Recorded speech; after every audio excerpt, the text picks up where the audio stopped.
Hello everyone, welcome back to my channel. आज की video में हम पढ़ेंगे about the concept of orbital. ठीक है, हमने देखना है कि हमारे पास बोहर मॉडल क्या कहता था कि हमारा जो एटम है उसके स्ट्रक्चर में हमारे पास क्या होते हैं, ऑर्बिट्स। ठीक है, इन ऑर्बिट्स की जगह पर अब हम पढ़ने लगे हैं कि हमारे पास मैक्स प्लैंक ने कॉन्सेप्ट दिया ऑफ द ऑर्बिटल, राइट।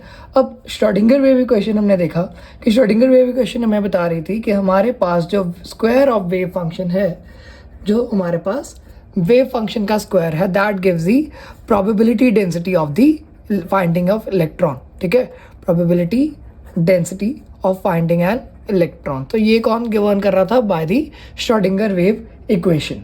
अब वेव मैकेनिकल मॉडल ये कहता है कि हमारे पास एक इलेक्ट्रॉन की एक पर्टिकुलर प्लेस नहीं होती, हमारे पास उसकी हम प्रोबेबिलिटी फाइंड करते हैं। ठीक है, अब जो रीजन हमारे पास होता है, ठीक है, क्या है रीजन जो हमारे पास होता है जिसमें हमारे पास इलेक्ट्रॉन को फाइंड करने की प्रोबेबिलिटी मैक्सिमम होगी, right. Region where probability of finding an electron is maximum. ठीक है, जहां पर हमारे एक एटम में जहां पर हमारे इलेक्ट्रॉन फाइंड करने की प्रोबेबिलिटी मैक्सिमम होगी उसको हम क्या बोलते हैं? एक ऑर्बिटल। ठीक है, ऑर्बिटल इज अ रीजन जहां पर हमारे पास इलेक्ट्रॉन को फाइंड करने की प्रोबेबिलिटी मैक्सिमम है। या फिर हम ऐसे कह सकते हैं कि around the nucleus the region in the 3 dimensional space where the probability of finding electron is maximum. तो ये हम इसे कहते हैं हमारी जो है ऑर्बिटल, राइट। तो ये ऑर्बिटल जो हमारे पास होते हैं ये ऑर्बिट से कैसे डिफरेंट है?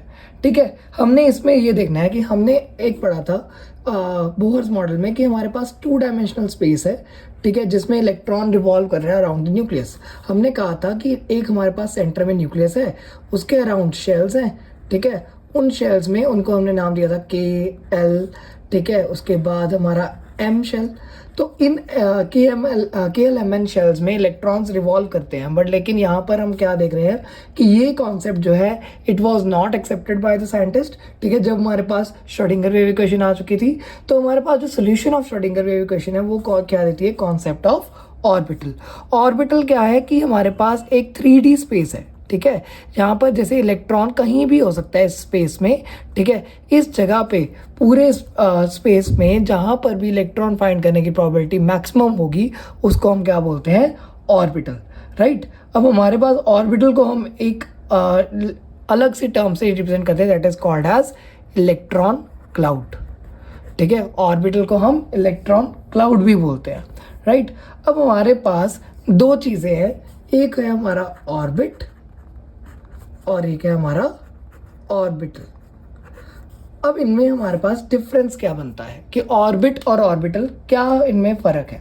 ठीक है, ये हमारे पास क्या है? ऑर्बिट जो हमारे पास है एक वेल डिफाइंड सर्कुलर पाथ है, राइट। हमारे पास जो ऑर्बिट है वो क्या है? एक वेल डिफाइंड सर्कुलर पाथ है जिसमें इलेक्ट्रॉन रिवॉल्व करता है एंड ये न्यूक्लियस के सराउंडिंग में प्रेजेंट होता है। It is present surrounding the nucleus. ठीक है, अब ये भी अराउंड द न्यूक्लियस ही प्रेजेंट है, बट ये क्या है? Region in the space. ये एक रीजन है स्पेस में। ठीक है, अब ये जो है हमारे पास ऑर्बिट अगर देखें तो इलेक्ट्रॉन का कौन सा मोशन रिप्रेजेंट कर रहा है? Planar motion. It represents the planar motion of electron. और अगर ऑर्बिटल की बात करें तो ऑर्बिट जो है हमारे पास ऑर्बिटल वो हमारे पास 3 डायमेंशनल मोशन इलेक्ट्रॉन का स्पेस में रिप्रेजेंट करता है, राइट। अब ऑर्बिट जो है वो हमारे पास हीज़नबर्ग अनसर्टेनिटी प्रिंसिपल को फॉलो नहीं करता। ठीक है, not in accordance to uncertainty principle. ठीक है, हमारे पास अनसर्टेनिटी प्रिंसिपल क्या कहता था कि इलेक्ट्रॉन प्रोबेबिलिटी फाइंड करने के लिए हम क्या देखते हैं कि हमारे पास जो it is impossible to find the exact position and exact momentum of an electron, right, throughout the space of the atom, right. It is impossible to determine them exactly. तो हमारे पास क्या कहते हैं कि अनसर्टेनिटी प्रिंसिपल के accordingly, orbit concept के accordingly हम तो फाइंड कर सकते हैं इलेक्ट्रॉन का position, right, but uncertainty principle को फिर ये फॉलो नहीं कर रहा, बट ऑर्बिटल जो है वो हमारे पास अनसर्टेनिटी प्रिंसिपल को फॉलो कर रहा है, तो it follows the uncertainty principle. अब सारे ऑर्बिट्स क्या होते हैं, all orbits are circular, but orbital जो होते हैं वो सर्कुलर नहीं होते, उनकी डिफरेंट शेप्स होती हैं, उनकी डिफरेंट शेप्स होती हैं। अब हमारे पास कुछ क्वांटम नंबर्स होते हैं जो कि शेप्स को डिटरमिन करते हैं, ठीक है। मैं आपको थोड़ा सा शेप्स का आइडिया देता हूँ कि हमारे पास बहुत सारे ऑर्बिटल्स हैं, ठीक है, जैसे एस हो गया, पी, डी एंड एफ। जो एस ऑर्बिटल्स होते हैं, S means spherical, S means spherical, तो स्फेरिकल ऑर्बिट मीन्स ये स्फीयर की शेप में एक ऑर्बिटल प्रेजेंट होगा। अगर हम पी ऑर्बिटल की बात करें, पी मीन्स पोलर, ठीक है, पोलर ऑर्बिटल जो मतलब इसके दो पोल्स होंगे, it is like a dumbbell shaped, it is like a dumbbell shape. D जो होता है डीजेनरेट होता है, डीजेनरेट का मतलब ये है हमारे पास डबल डम्बल शेप है, ठीक है, इसमें हमारे पास दो डम्बल्स आते हैं, इनको मैं स्पेस में अरेंज करके दिखाऊंगा। और एफ ऑर्बिटल पढ़ना अभी हमारे स्कोप के बियॉन्ड है, तो हम ये एफ ऑर्बिटल की स्टडी अभी नहीं करेंगे, बट हम एस पी डी ऑर्बिटल्स को हम प्रॉपरली स्टडी करेंगे, राइट। तो यहाँ पर हमारा ये कॉन्सेप्ट ऑफ ऑर्बिटल फिनिश होता है।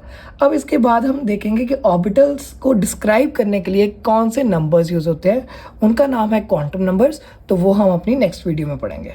सो thanks for watching the video, do subscribe to our channel for more videos.